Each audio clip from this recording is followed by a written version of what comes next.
Assalamualaikum warahmatullahi wabarakatuh.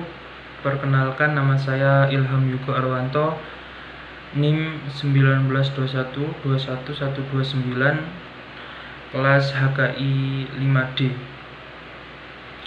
Di sini saya akan menjelaskan tentang sejarah perkembangan hukum Islam.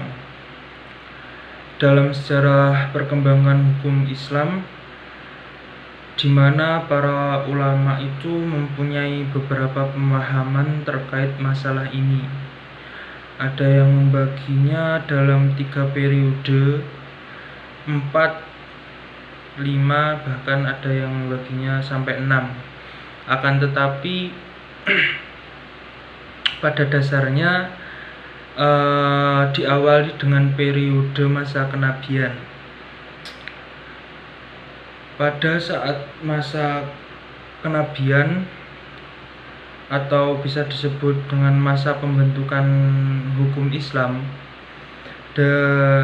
itu dari diangkatnya Nabi Muhammad SAW menjadi Rasul sampai wafatnya beliau. Periode ini dibagi menjadi 2 masa, yaitu di Makkah selama 13 tahun dan di Madinah kurang lebih 10 tahun.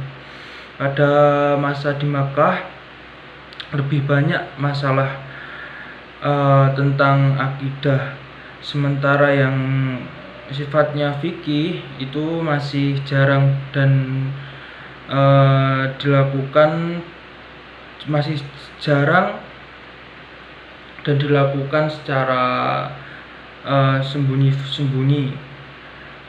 Ciri pada masa ini, masa di Makkah ini, ijtihad atau penggalian hukum Islam itu hanya dilakukan oleh Rasulullah SAW, baik itu di periode Madinah dan Makkah. Meskipun hanya 10 tahun di Madinah, akan tetapi perkembangan di Madinah itu pada masa Nabi Muhammad SAW sangat luar biasa cepat. Di masa ini yang menjadi sumber hukum langsung dari Rasulullah SAW secara langsung menjelaskan hukum dari Al-Quran dan sabda Rasulullah SAW.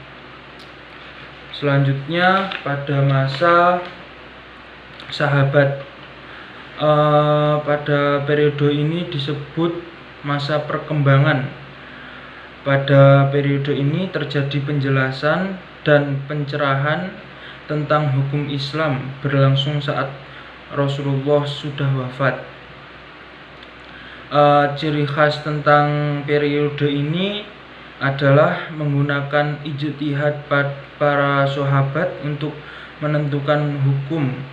Hanya saja saat itu di masa sahabat ijtihad masih terbatas. Selanjutnya periode kodifikasi. Periode ini disebut pada masa pembuahan. Hukum Islam sudah berbuah. Periode ini disebut juga masa keemasan. Hukum Islam di masa ini mulai dikodifikasi atau dikumpulkan. Pemimpin pada masa ini adalah 4 imam atau 4 mazhab. Yang ciri-ciri periode ini, peralihan sistem dari kekhalifahan yang dipilih menjadi sistem kekhalifahan keturunan yang pada zaman Bani Umayyah dan Abbasiyah. Selanjutnya pada periode taklid. Setelah periode keemasan selesai, kemudian masa pembekukan,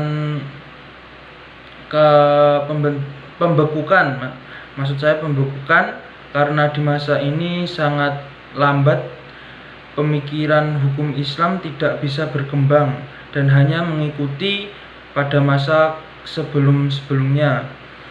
ciri masa ini yaitu semangat ijtihad menurun dan mengakibatkan negeri Islam mulai terpecah belah menjadi negara-negara kecil. Di antara mazhab itu saling menyalahkan.